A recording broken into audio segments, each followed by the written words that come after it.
Good morning, YouTube. It's your boy MTO right here, just chilling. It's Monday, and today I just kind of wanted to speak my mind on a lot of things that I've been seeing on the media, in social media, and pretty much I just wanted to run it by you guys. I know a lot of people don't like me. A lot of people are always criticizing and always dropping negative comments, saying MTO sold out, etc. And you guys have your opinions, and you guys are entitled to every single opinion you like to drop. I'm not here to make you like me. I'm just here to speak the truth about life. I mean, when I first got into the music business, it wasn't really about fame. At the moment in time, yeah, you think about the fame and money, right? But I did it because I needed a way out. I needed an outlet. Being in jail and just, made me think a lot about life. And it was great. It was a great experience for me. It was a learning experience that I would hang out with very wise individuals inside. And they would always tell me, we don't ever want to see you back in here again. You're too smart. You have a good head on your shoulder. We want you to do good in life, and we want you to succeed in whatever you do and you decide to do in life. I've always loved poetry as a kid, growing up in National City. I love poetry. I used to love writing it in junior high school and high school. But it wasn't until early 2000 when I went to jail, and I made a huge mistake in life. And just hanging out with these individuals, a lot of people know them as veteranos. A lot of people know them as OGs. They just gave me that inspiration, and I really wanted an outlet. So the first thing I did when I got out was definitely started writing a lot of poetry, started writing a lot of lyrics. I wanted to tell stories of my life because not only maybe was I going through that situation at that moment in those times, but maybe some of you might have been going through that same situation. And you guys would write letters, read a book, do rutina, or whatever you guys would do to keep your mind busy, and you just needed an outlet, Everybody has goals and dreams, like my goals weren't to stay in there and weren't plans of coming back to jail. So yeah, a lot of people have been dropping comments, and it kind of makes me just a little bit sad, not really caring, because I'm my own person. I can't tell you what to do. I can't tell you to like me. I can't tell you to like my thoughts or the way I speak. I can't tell you that I'm right. I can't say that I'm wrong. I'm just speaking my mind of what I lived and what I go through. Like I said, when I started the music business, I think that like I said, I needed that outlet. I love writing music, and I knew how to compose, and I knew how to write poetry. So I did it. I could only speak on myself. I did it because I really loved and enjoyed listening to music and listening to these lyrics. Growing up in National City with the cassettes, side A and side B. I used to love listening to the Acid Tribe. I used to love listening to Little Rob. I even used to enjoy listening to MR.SHADOW, Night Out, and the list goes on. And Royalty, even Coast to Coast. I used to love listening to that CD when it first dropped. It was just a different era. It was a different time in life. And in the early 2000s, it's just when everything Chicano rap just blew up. And like I said, I think I did it for the love of the music. I didn't do it for the money. I mean, I had a couple of dollars stacked up, and I did it because I really enjoyed doing music. And like I said, there was a lot of influences that got me there. We had Kid Frost, La Raza. We had Proper Dose, Mexican Power. We had Lighter Shade of Brown, of course. We had Slow Pain. We had Brownside, the first Chicano, the first Mexicano to sign to Eazy-E's label. Just, you know, a lot of inspiration, a lot of motivation. Just it was just a beautiful time in Chicano rap history. And for people to be talking and dropping negative comments, it just kind of, you know, makes me think, what or where have we got to? You know, what are we really doing? We're destroying each other's personas. We're destroying each other's, I don't know, motivation. Me, I just keep my head up, you know. I had, like I said, I had a great father that told me always pursue your dreams and don't let nobody stop you. Keep doing it, no matter what. You keep doing it.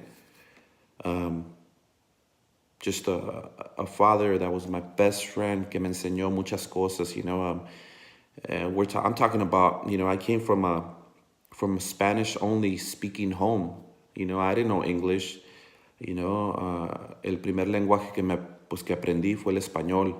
It was my first language ever. I I didn't know how to say a lot of words in English.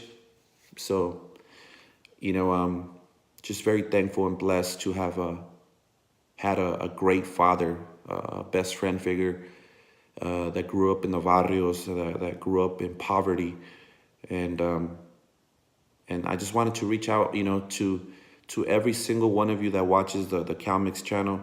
Like I said, I'm not here to change your mind. I'm not here to say I'm right. I'm just here to just speak it how I lived it. You know, like I said, I grew up. I wanted to write stories. I wanted to tell love stories. I wanted to change the world. But during the path, you're gonna get a lot of detours. You're gonna get a lot of construction, a lot of bumpy roads, and that's what I've faced. I have faced all that. You know, I can walk with my head up, held high, and say to anybody that watches me and that knows me that I've never burned a bridge. That I've always been able to walk in any barrio. You know, of course, checking in with the homies, you know, not just walking into a different barrio and thinking that I'm fucking hardcore, because you know what? It's not about that. It's about respect. It's about respecting each other's barrios. You know, a lot of people are saying, how did you let Mr. Capone walk through Chicano Park? How do you walk through Chicano Park? You know, whatever race you are, whatever culture you were raised in, how do you walk through Chicano Park? You know, you walk respecting the cultura, you respect the culture, you respect the park. And like I said, it's not like we just walked into the park. You know, I checked in. I made sure that the homies knew that we were there. Very respectful people. The people in Logan, very, very respectful, very caring, very loving, and they showed a lot of love to Mr. Capone. You know, there's a lot of things that a lot of people don't see. Social media is a circus out there. It's a really big circus right now. I grew up in an apartment complex, a huge apartment complex where we had Arabs, we had Vietnamese, we had Filipinos. Majority was blacks, and us Latinos, Mexicans, you know. And I remember a time where all we wanted to do was just play. We never seen colors. We never seen race. You know, we would watch TV together. We would watch the NBA games together. We would watch baseball together. Michael Jordans were still like the big thing. You know, you had Jordans, you had money. Just, you know, knock on my friend's pad. Boom, boom, boom. Mrs. Ford would open the door and would greet me and say, "Hey, Marcos, how you doing? Would you like a glass of water? Would you like a glass of Kool-Aid?" Our respect. We didn't see race. We didn't see color. What we seen was family. What we seen was respect. And those times have changed. I know that we're a long way from those days. to now where these kids are saying the N word, where they're saying where they're allowing this to take place, and what's so who's the real sellout? Just because you're wearing I don't know, a Tomlinson jersey or a Allen jersey or a Jordan jersey, they're not Mexican. You're buying and you're purchasing a, a jersey has a different last name. That's not your cultura. It's not your last name. You're not supporting Mexicans. So does that make you a sellout? It's just common sense, it's not what you see. It's what's inside you. The love that you have for every culture should always remain. And I think that's what I'm trying to get across to you guys. If you guys see the comments, like there are negative comments. There's no positive comments. You're doing yourself. I'm doing me, right? But like I said, I think that I have a responsibility as an activist, as a person that began my music career, helping the youth, helping the communities. There's always going to be the negative. There's always going to be the bad and never the good. One thing that I can ask you guys is this. Do you guys remember when Capone dropped his album and everybody was bumping Capone, even in San Diego?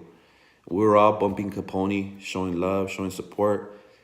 And it didn't matter because, it wasn't about a culture. It wasn't about where he was born. It was about the music. That's what inspired you to support, right? That's what inspired you to buy the CD, because of the beats, because of who produced it, who was on the talk box. Nate Dogg was on the hook. That inspired you to buy the music, Yet now, what's the difference? What makes him different? What changes the fact that it was all because of the love of the music that you were inspired and you would bump and put in your CD to listen to some really good oldies, or,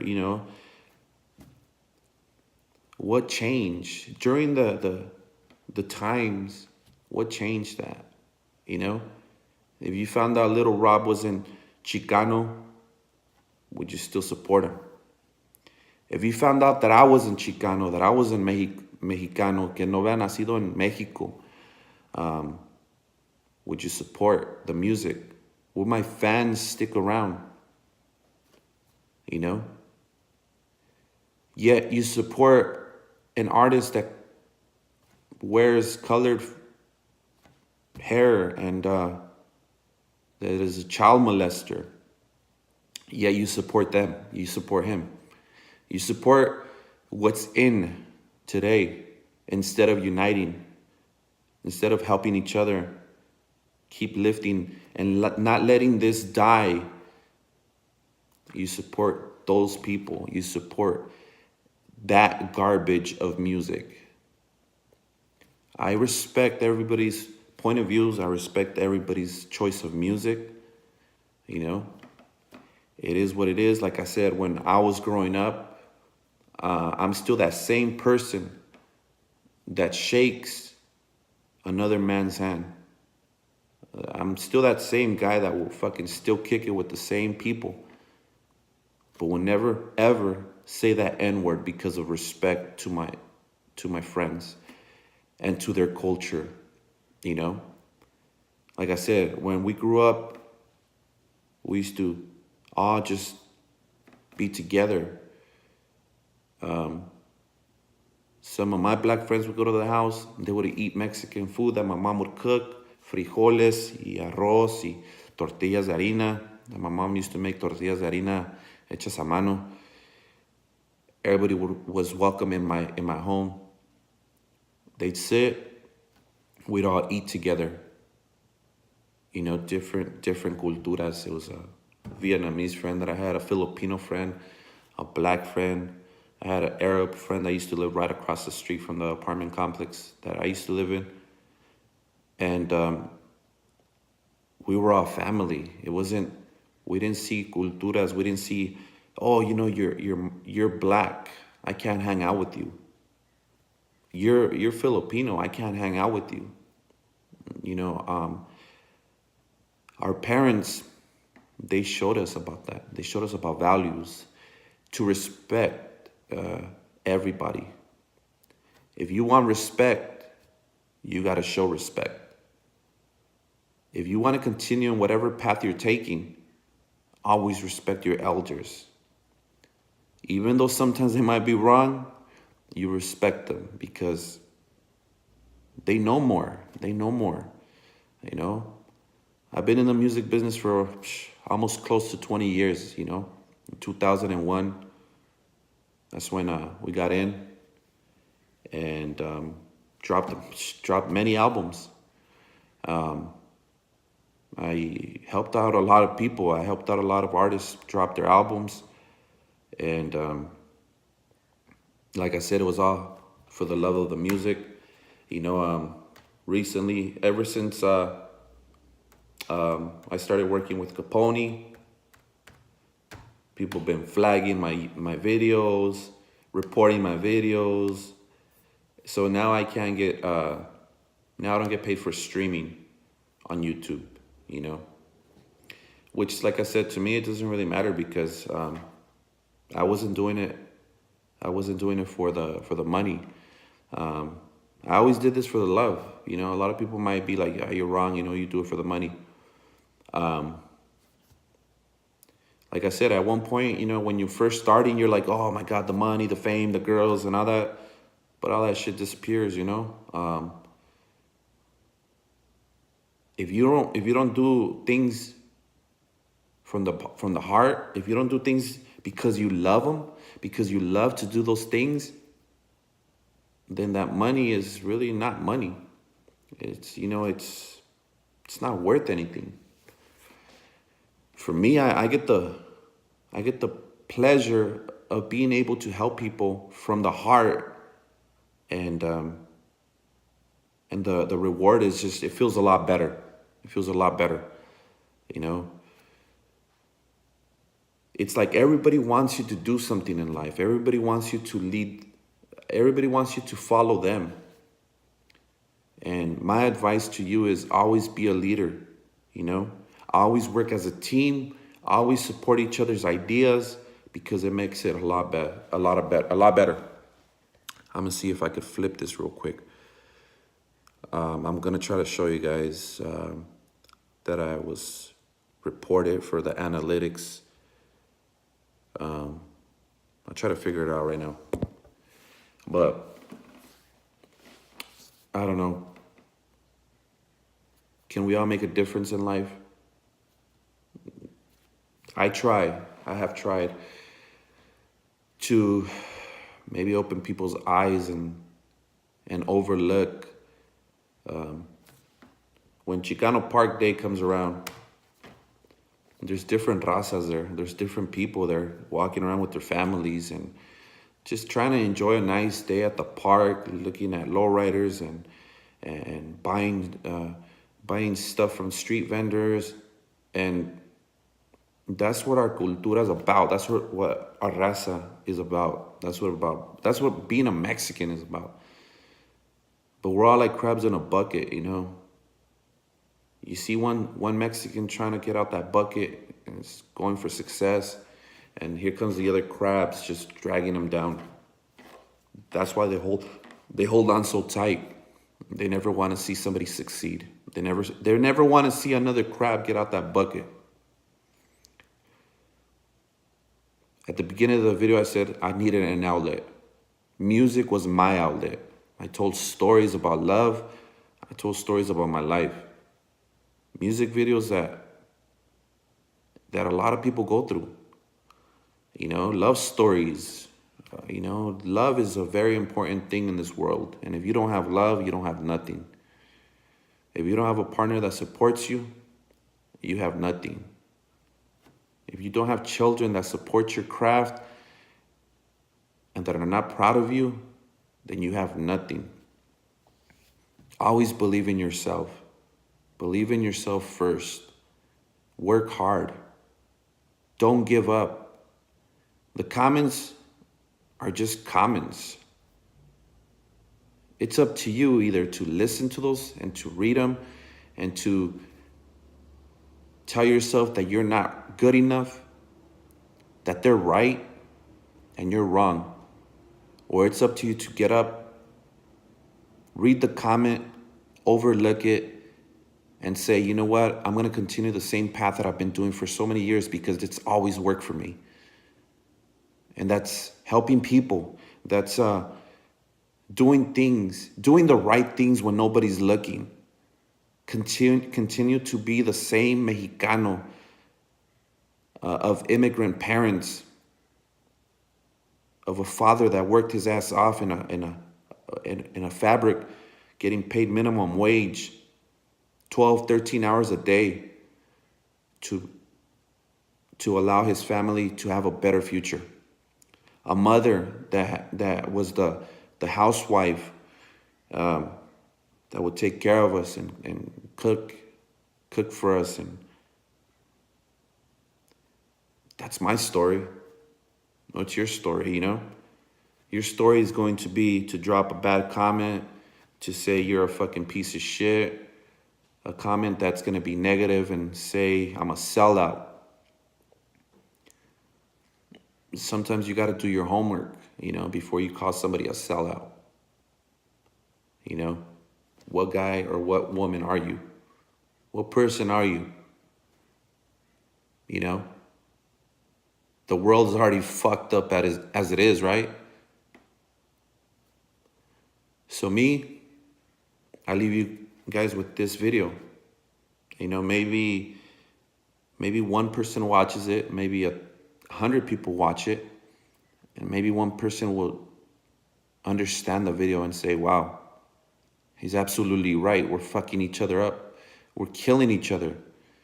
The social media is a circus. It really is a circus if you really look at it. Everybody talking shit about one person, you know? But you're forgetting that one person helped you along the way. If it wasn't for that one person, your career probably would have never existed. Did you ever look at it that way? If you're watching and if you were a part of that camp, of that person that is also human, that is a Southsider, that has nothing but love for the raza, that his only wrong is was to be born in a different country. Now you call yourself, I call you a racist. Plain and simple. You're the racist right there, you know? Because I don't think you know the values about respect, you know? Are you a rapist like the president said? Mexicans or Latinos only come here and they're rapists and they're bad people? I know where I grew up, you know? And I know that I'm not racist. So you guys call me a sellout. You guys talk shit about what my political views are. Yeah, you don't even see yourself. Look at yourself in the mirror. And you're seeing yourself in the mirror. You're a racist because you're talking crap about another culture, you know? And then another thing, talk about somebody's kids or family. Man, seriously, you don't know the reglas, you know? If you're a real Southsider, homie, if you're a Sureño, you better know the reglas, you know? Put these little homies in check. You know, straight up, put them in check, because your little homie saying the N-word, what's up? You know that ain't right. You know it ain't right, homie. If you're an OG, If you're an OG, you know that ain't right. It's your boy MTO right here. National City, homie. That Pueblo Viejo for life.